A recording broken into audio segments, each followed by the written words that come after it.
Tylenol, just acetaminophen, and Levi's are just jeans. Yet consumers go out of their way to select these specific brands over others. An economist would say, how is this possible that a rational consumer would be willing to pay more for exactly the same thing? We love to think about ourselves as rational. That's not how it works. A very famous study done by colleagues at Duke University had flashed either the Apple logo or the IBM logo to two randomized groups of participants. The study found that after being subliminally exposed to the Apple logo, compared to when you've been exposed to the IBM logo, participants performed better on creative tasks. And the argument is that Apple has been telling you this story over and over again, that Apple is the brand for hip, cool, fun, creative people. This is the true power of brands. They can influence our behavior in ways that extend way beyond the point of sale. So, to what degree can the influence of brands wreak havoc on our ability to make rational spending decisions? This is Your Brain on Money. This is Americus Reed. He studies identity and marketing at the University of Pennsylvania. When I make choices about different brands, I'm choosing to create an identity. When I put that shirt on, when I put those shoes on, those jeans, that hat, someone is going to form an impression about what I'm about. So if I'm choosing Nike over Under Armour, I'm choosing a kind of different way to express affiliation with sport. The Nike thing is about performance. The Under Armour thing is about the underdog. I have to choose which of these different conceptual pathways is most consistent with where I am in my life. And once a consumer makes that choice, their relationship with a brand can deepen to the point where they identify with the brand like family. And once you identify with a brand, it can shape the way you behave. And it's really interesting because they will also, if someone talks bad about that product, brand, or service, they will be the first to go out and defend. Why? Because an attack on the brand is an attack on themselves. Michael Platt is a professor of neuroscience, marketing, and psychology whose research demonstrates how our perception of brands influences our decisions.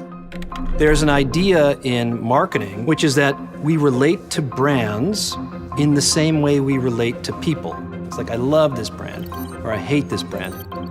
Of course, what people say, right, can often be different from what's really going on in their heads. So we thought, well, why don't we just ask the brain directly? Michael and his team observed the brains of iPhone users and Samsung Galaxy users with an MRI machine, while they heard good, bad, and neutral news about Apple and Samsung.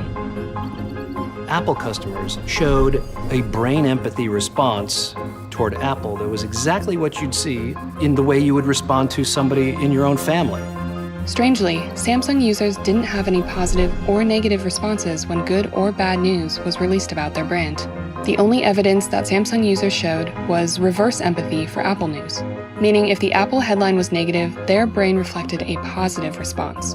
You know, it really shows us that Apple has completely defined the market here. Samsung customers, it seems from their brain data, are only buying Samsung because they hate Apple.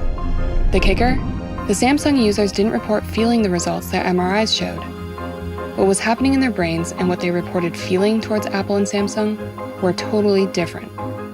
Most people just don't realize that they are subconsciously choosing brands because those brands have some kind of self-expressive value.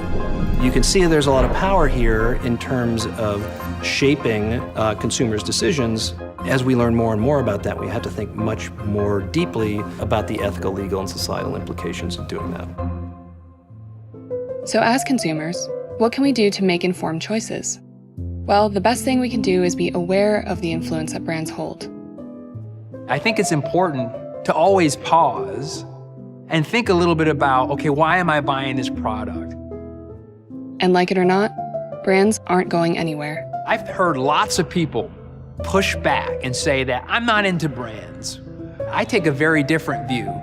They're not doing anything any different than what someone who affiliates with a brand is doing. They have a brand. It's just an anti-brand brand. When I think about what is it that I've learned about identity over time, I think A lot of it has to do with the fundamental need that we as humans have to have support systems.